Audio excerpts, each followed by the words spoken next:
Hello दोस्तों, मैं आप सभी के लिए एक नया ड्रामा लेके आई हूँ। ड्रामा का नाम है द फर्स्ट रोज। इस ड्रामा की शुरुआत में सैंग इफेन को बोलता है कि क्या मैं तुम्हारे लिए सिर्फ एक ऑप्शन था। तभी सैंग उसे गुड बाय बोलता है तो इफेन भी उसे गुड बाय बोलती है और वहाँ से चली जाती है। फिर सॉन्ग भी वहाँ से चला जाता है। तभी पीछे मुड़ के इफेन सॉन्ग को देखती है और बहुत ज़्यादा इमोशनल हो जाती है। और फिर 6 साल बाद का सीन दिखाया जाता है जहाँ पे इफेन को कोई गाड़ी फॉलो कर रही होती है और वो इफेन की गाड़ी को ओवरटेक कर लेती है और वहाँ से दो लोग बाहर आते हैं और वो इफेन को धमका रहे होते हैं और उससे उसका कैमरा छीन के लेके जाते हैं। तभी उसका कलीग इफान को बोलता है कि अब हम बॉस को क्या बोलेंगे। तो इफान को याद आता है कि उसकी बॉस मिस्टर शाह उसे बोलती है कि अगर तुमने ये काम हैंडल नहीं किया तो तुम्हें इस काम से निकाला जाएगा। तभी उन दोनों को एक आवाज़ आती है तो वो दोनों ही बाहर चले आते हैं। तब वो देखती है कि उस गाड़ी का एक्सीडेंट हुआ है तो इफान उन दोनों को बचा लेती है। और फिर रात का दिन दिखाया जाता है जहाँ पे इफान सो रही होती है और उसे नींद में बहुत सारे डरावने सपने आ रहे होते हैं, इसलिए वो की नींद खुल जाती है। और तभी उसके फ्रेंड का उसे कॉल आता है, उसका नाम है चाओ चाओ। चाओ चाओ इफान को बोलती है कि आज रात हम एक रेस्टोरेंट में जा रहे हैं, यही नया रेस्टोरेंट खुला है और यहाँ आपका बॉस बहुत ज़्यादा हैंडसम है तो हम उसे देखने के लिए आज जा रहे हैं। तभी इफान बोलती है कि मुझे किसी भी लड़के में कोई इंटरेस्ट नहीं है।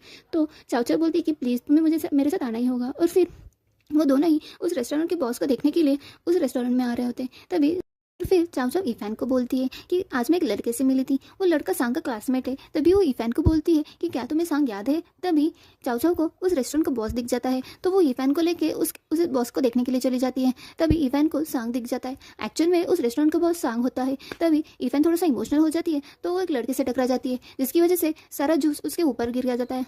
तभी वो क्लीन करने के लिए एक रेस्ट रूम में चली जाती है। वहाँ पे वो क्लीन करके वापस जा रही होती है, वहीं पे सांग आया होता है और सांग उसे जैकेट दे देता है और बोलता है कि मैं इस रेस्टोरेंट का बॉस हूँ, आज तुम यहाँ पे जो भी ऑर्डर करोगी उसका बिल हमारा रेस्टोरेंट भरेगा। और फिर वो वहाँ से चला जाता है। फिर सांग भी अपने दोस्त चावचो के पास चली आती है। तभी वहाँ का एक वेटर उस दोनों को जूस दे देता है और बोलता है कि हमारे बॉस की तरफ से है। फिर सांग भी वहाँ पे ड्रिंक करने के लिए आ जाता है और तभी वो चाव चाव और इफान को घर जाते हुए देखता है और फिर वो दोनों ही घर चली जाती हैं। घर जाते वक्त इफान को उसके हाई स्कूल टाइम की यादें याद आ रही होती है जहाँ पे सांग और इफान की कुछ अच्छे क्यूट से मोमेंट्स होते हैं जो उसे याद आ रहे होते हैं। फिर दूसरा दिन दिखाया जाता है जहाँ पे इफान अपना ब्रेसलेट ढूंढने के लिए उसी रेस्टोरेंट में आई होती है और वहाँ पे वहाँ के कुछ लोगों को वो पूछ रही होती है कि क्या आपने कल यहाँ पे एक ब्रेसलेट गिरा था, वो आपने देखा है। तभी वहाँ का एक वेटर उसे बोलता है कि कल वहाँ का टेबल सांग ने क्लीन किया था, शायद उसके पास होगा। तो वहाँ का बारटेंडर उसे बोलता है कि आप अपनी इन्फॉर्मेशन यहाँ पे छोड़ के जाइए, अगर हमें मिला तो आपको कॉन्टैक्ट करेंगे। तभी इफान भी अपना इन्फॉर्मेशन लिख रही होती है। तभी सांग आ जाता है और उसे बोलता है कि तुमने अपने ब्रेसलेट पे इतना जल्दी गिव अप कर लिया और इतना इजीली अपना इन्फॉर्मेशन यहाँ पे छोड़ के जा रही हो। तभी सांगू से बोलता है कि जाके वो ब्रेसलेट देखो, वरना इसे लगेगा कि यहाँ के लोग बहुत ज़्यादा कामचोर है। तभी वहाँ का बारटेंडर बोलता है कि मैंने देखा है वहाँ पे कुछ भी नहीं है। तो सांगू से बोलता है कि शायद वहाँ पे हो सकता है। तो वो फिर से जाके चेक करता है तो वहाँ पे ब्रेसलेट होता है और वो आके सांग को